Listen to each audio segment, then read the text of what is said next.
अस्सलाम वालेकुम जी। बड़ी अफसोसनाक ख़बर है। आप दोस्त जो है उसका मलबा मिल गया है। टाइटैनिक के मलबे के बिल्कुल करीब पड़ा था और बाकायदा तौर पर ऑफिशियली अनाउंसमेंट हो गई है कि 500 अफराद जो हैं वो लुकमा अजल बन चुके हैं, जिनमें एंग्रो कंपनी के मालिक शहज़ादा दाऊद और उनका बेटा सलमान दाऊद, वो भी इस अफसोसनाक हादसे में जान गंवा बैठे हैं। इसके साथ साथ जो हमेश हैं, बिलियनर हैं यूके से जिनका ताल्लुक़ है, और ये दुनिया का वो शख्स था जिसने पूरी दुनिया का चक्कर 46 घंटों में लगाकर एक आलमी रिकॉर्ड कायम किया था। ये मैं समझता हूँ कि ये भी एक एसेट था, और इसकी एक अपनी एविएशन कंपनी थी जिसमें ये जेट तैयारे और प्राइवेट तैयारे, बिजनेसमैन, रियल इस्टेट का काम करने वाले लोग और सरबराहान मुमलिकत जो हैं दुनिया के, ये उनको फ़राहम करते थे, प्राइवेट जेट्स जिन्हें कहते हैं।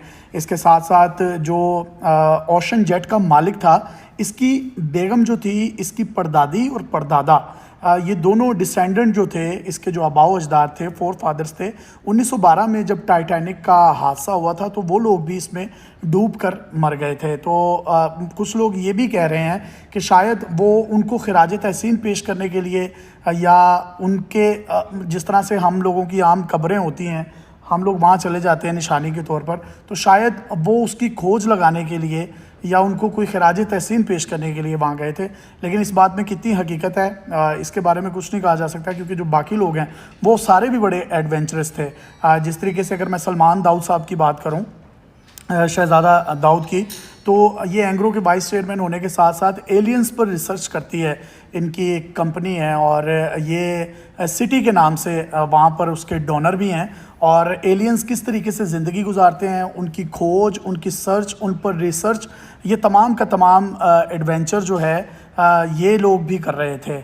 और इसके साथ साथ जो इनका पायलट था वो भी बदकिस्मती से जो है वो हलाक हो गया, वो भी उसी में ही था। और ये जिस तरह से बताया गया था कि ये जो ओशन जेट है ये दो चीज़ों से मिलकर बनता है, कार्बन और एक टाइटेनियम। टाइटेनियम यूरेनियम की तरह एक धात होती है और उससे ज़्यादा तापकार होती है, और जो अदरक के बाल होते हैं उसमें ये टाइटेनियम जो होता है ये पाया जाता है। ये आम तौर पर जो समंदर के तय में जैसे जैसे गहराई में जाते हैं आप, प्रेशर बढ़ता जाता है, तो ये उस प्रेशर को अच्छा मेंटेन करती है। जबकि ऑक्सीजन सिर्फ 46 घंटे की थी, 96 घंटे की, सॉरी, और वो जब ख़त्म होती गई और जो हम सांस लेते हैं, ऑक्सीजन अंदर लेकर जाते हैं और सांस बाहर निकालते हैं, तो कार्बन डाइऑक्साइड निकलती है। तो वो जो कार्बन डाइऑक्साइड थी, हो सकता है उसी की वजह से ये लोग जो है उसकी ज़्यादती की वजह से उसमें इनका इंतकाल हो गया। उसके बाद जो है वो मलबा मिला है, और ये इंतहाई अफसोसनाक ख़बर है जिसमें तमाम लोग